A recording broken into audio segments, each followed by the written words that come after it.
Welcome, and today we are going to be talking about the NFL's most underrated wide receivers.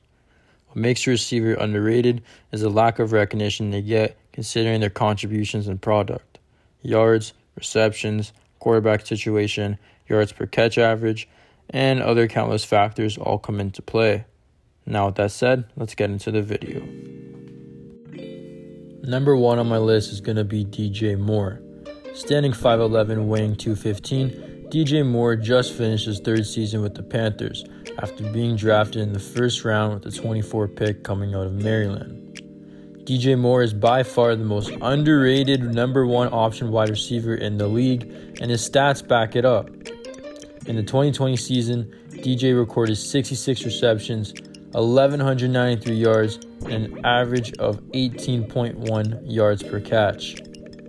DJ finished 9th in receiving yards for wide receivers, even with missing one game. Nearly 1,200 yards on 66 receptions. That is mental. Allen Robinson, who finished 8th in receiving yards for wide receivers, had over 100 receptions. That's a 40 reception difference, and Allen Robinson only had 57 more yards. All receivers who finished higher than DJ in receiving yards had at least 20 more receptions or more. DJ also has Robbie Anderson on his team, who recorded 1,000 yards, who also takes away chances from him. And not to mention how he put up all of these stats while having a mediocre quarterback in Teddy Bridgewater. Give this guy Aaron Rodgers and he's capping 1,500. The second receiver on my list is Bills' third option, Gabriel Davis. Some people may not have heard of Gabriel Davis, and that's okay, but he was a rookie who absolutely balled out last season under the radar. Gabriel recorded 599 yards on 35 receptions, averaging 17.1 yards per catch. 1 yard shy from 600 yards on 35 receptions is wild. He also found the end zone 7 times, almost tying Stephon Diggs with the most touchdowns on the Bills team last season, just being one off of 8. Some of his best games last season came against the Colts, Dolphins, and Rams, who all have top defenses. In each of these games, he recorded over 80 yards with no more than 4 catches. Gabriel Davis stands 6'3", weighing 213, just finishing his rookie season coming out of Central Florida after being drafted in the 4th round. Davis is by far one of the best third-string wide receivers in the league, being beside Cole Beasley and Stephon Diggs. Number 3, Michael Gallup. Most people know Michael Gallup being underrated, and well, it's true. Being the third option wide receiver on the Cowboys and still recording 843 yards is lethal. Gallup also found the end zone 5 times, and the year prior had over 1,100 yards. What makes Gallup so underrated is that everybody glorifies Amari Cooper or is on the CeeDee Lamb hype train, so Gallup doesn't really get notified for his production. This is a guy who has nearly 2,000 yards in the past 2 years and a career yards per catch average of 15.6. Obviously, everybody knows that Dak was out for the majority of the season. So give Gallup back Dak next season instead of Andy Dalton, and this guy's hitting 4 digits.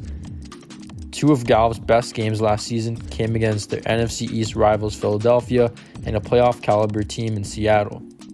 Gallup recorded 121 yards with 2 touchdowns on just 6 receptions against the Eagles and recorded a personal season high with 138 yards against the Seahawks, also catching a touchdown. Dallas in general has one of the best receiving corps in the league, and the NFC East should be scared of the Cowboys offense next season when Dak returns.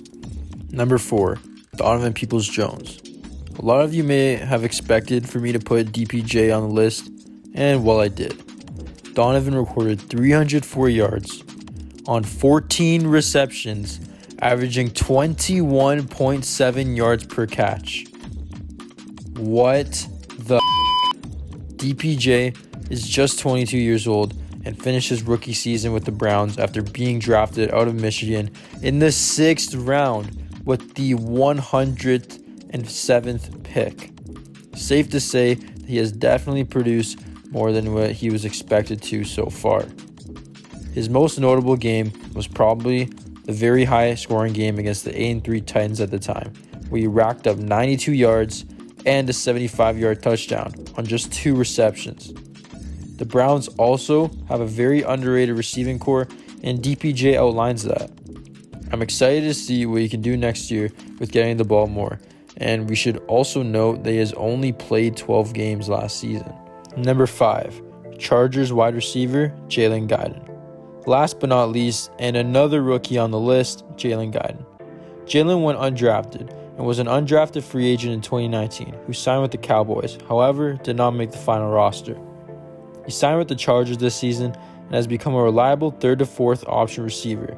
Recording 511 yards on just 28 receptions is efficient. He also averaged a beyond solid 18.2 yards per catch and is just 23 years old. Standing 6'1", 212, Jalen is a fast, shifty receiver with also having a 40-yard dash time of 4.39. He had 3 games over 70 yards last season, with his most notable play being a 72-yard touchdown against the eventual Super Bowl winning champs, Tampa Bay Bucks. He found the end zone 3 times this season, and after being an undrafted free agent, has definitely exceeded expectations and has a bright future ahead of him with Justin Herbert. Thank you guys for watching. Comment down below your thoughts or any video ideas you want me to cover next. It took a lot of time and effort to put this video together, so if you enjoyed, hitting the like button or subscribing really means a lot. If not, then comment down below what I can improve on. Thanks again. Take it easy.